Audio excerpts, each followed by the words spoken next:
Chapter 3 The Black Spot.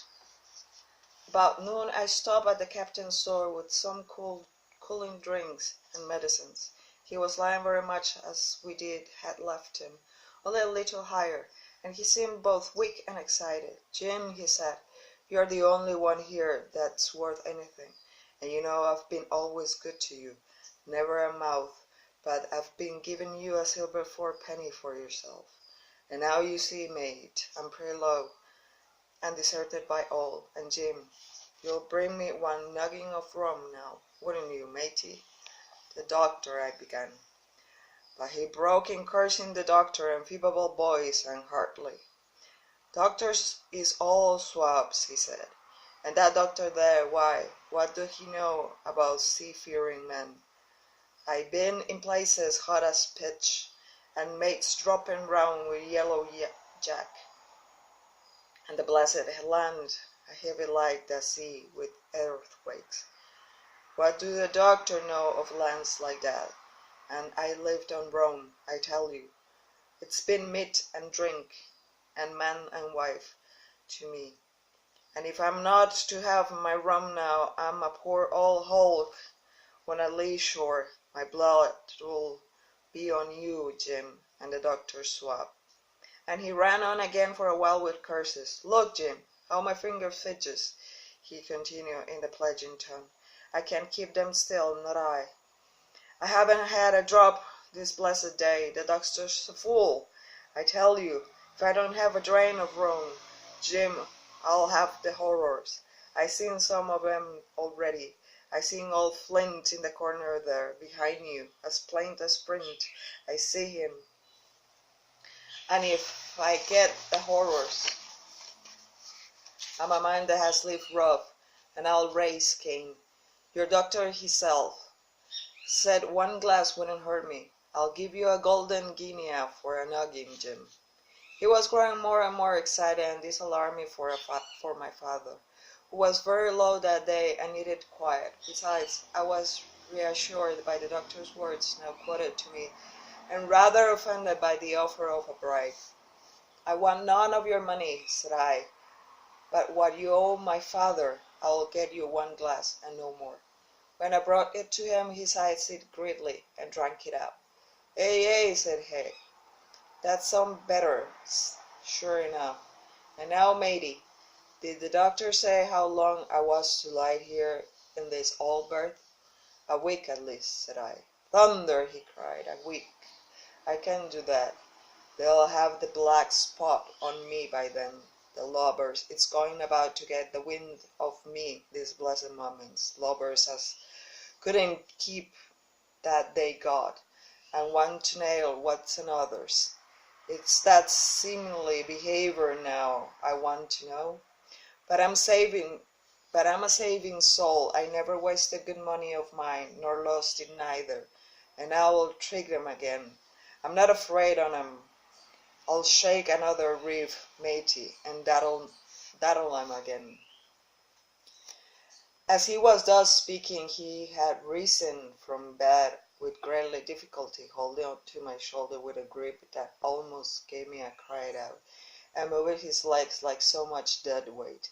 His words, speeded as they were in meaning, contrasted sadly with the weakness of the voice in which they were uttered.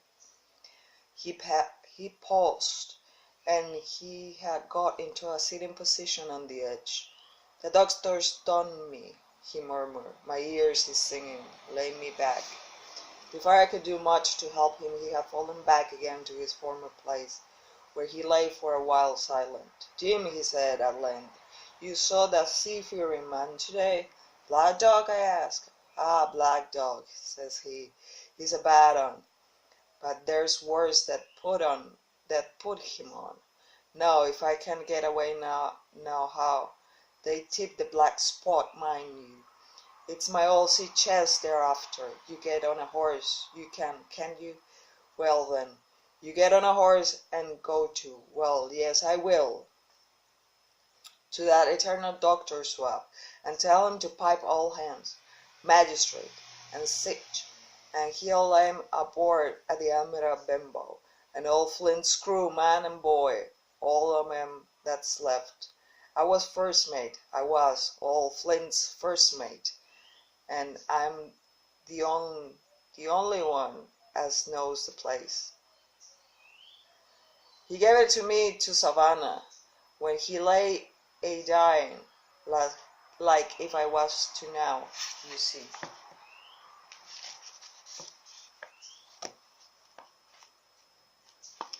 But you won't peach unless you get the black spot on me, or unless you see the black dog again, or a seafaring man with one leg, Jim. Him above all. But what's the black spot, Captain? I asked. That's a salmon's mate. I'll tell you if they get that. But you keep your weather eye open, Jim, and I'll share you with you equals upon my honor. He wondered a little longer, his voice growing weaker, but soon after I had given him his medicine, which he took like a child, with the remark of, "If I ever see man wanted drugs, it's me." He fell at last into a heavily swan-like sleep in which I left him. What I should have done had all gone well, I do not know. Probably I should have told the whole story to the doctor, for I was in mortal fear lest the captain should repent of his confessions and make an end of me. But as things fell out, my poor father died quite suddenly that evening, which put all the other matters on one side.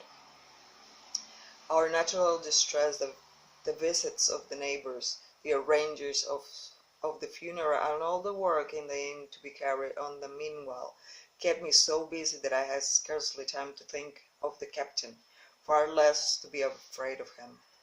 He got downstairs next morning, be sure, and had his meal as usual, though he ate little, and had more, and I'm afraid, than his usual supply of rum, for he helped himself out of the bar, scowling and blowing through his nose, and no one dared to cross him.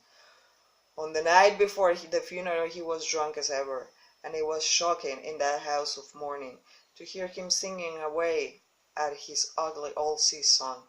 But weak as he was, they were all in fear of death of him, and the doctor was suddenly taken up with the case many miles away, and was never near the house after my father's death. I have said the captain was weak, and indeed he seemed rather to grow weaker than regain his strength. He clambered up and down stairs, and went from the parlor to the bar and back again, and sometimes put his nose out of doors to smell the sea, holding on to the walls as he went for support, and breathing hard as fast like a man on a steep mountain. He never particularly addressed me, and it was my belief he had as good as forgotten his confidences, but his temper was more flighty, and allowing for his bodily weakness more violent than ever. He had an alarming way now when he was drunk and droning his cutlass, and laying it bare before him on the table.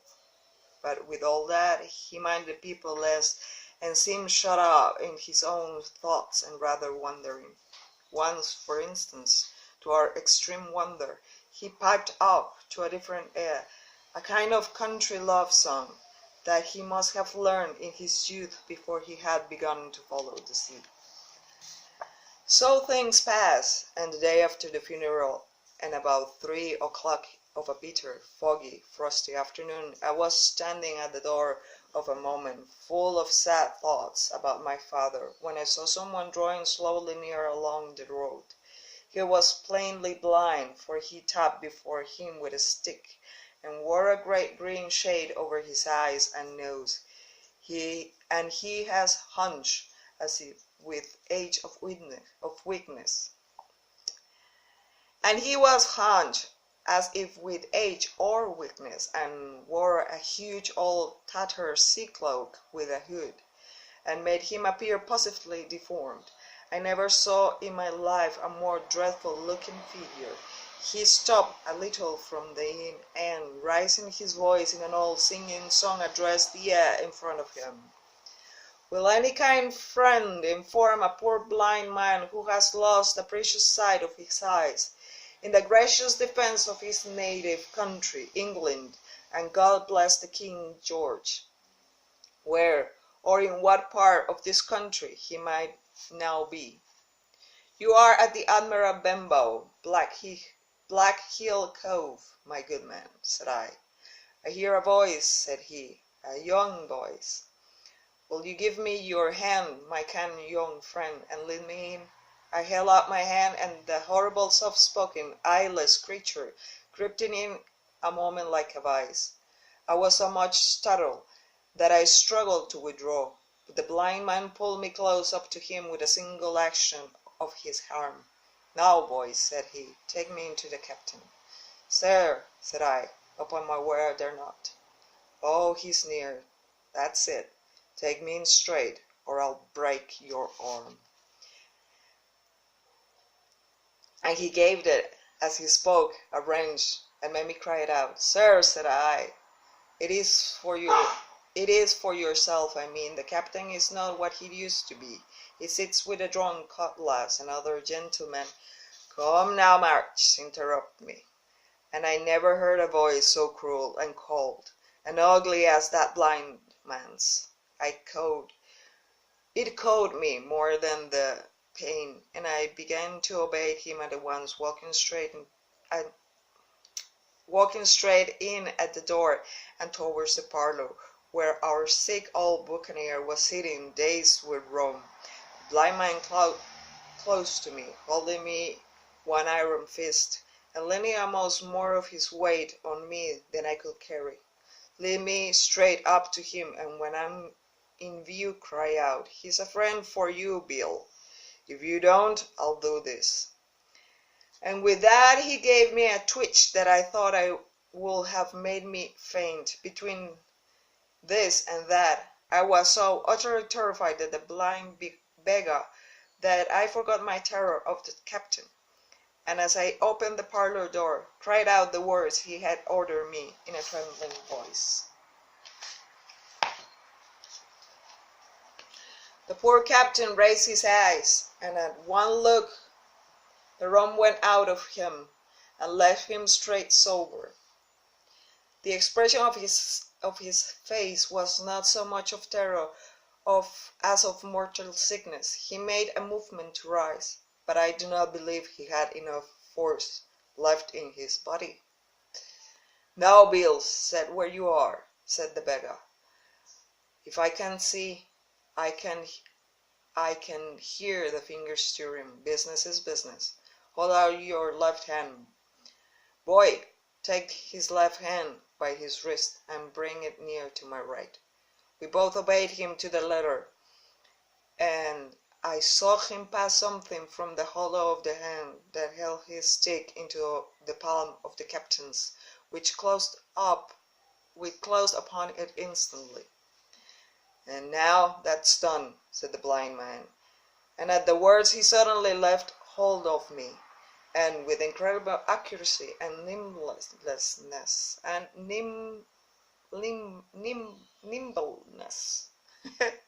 escaped out of the parlor and entered the road, where, as I still stood motionless, I could hear his stick go tap, tap, tapping into the distance.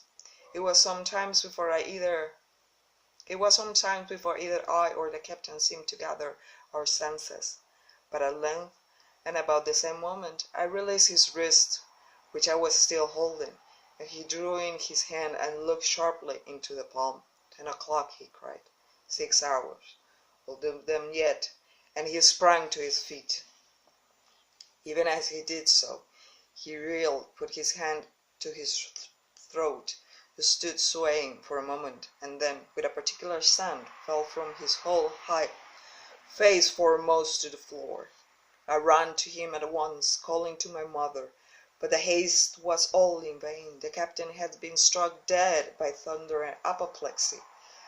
It is a curious thing to understand, for I had certainly never liked the man, though of late I had begun to pity him. But as soon as I saw that he was dead, I burst into a flood of tears. It was the second death I had known, and the sorrow of the first was still fresh in my heart.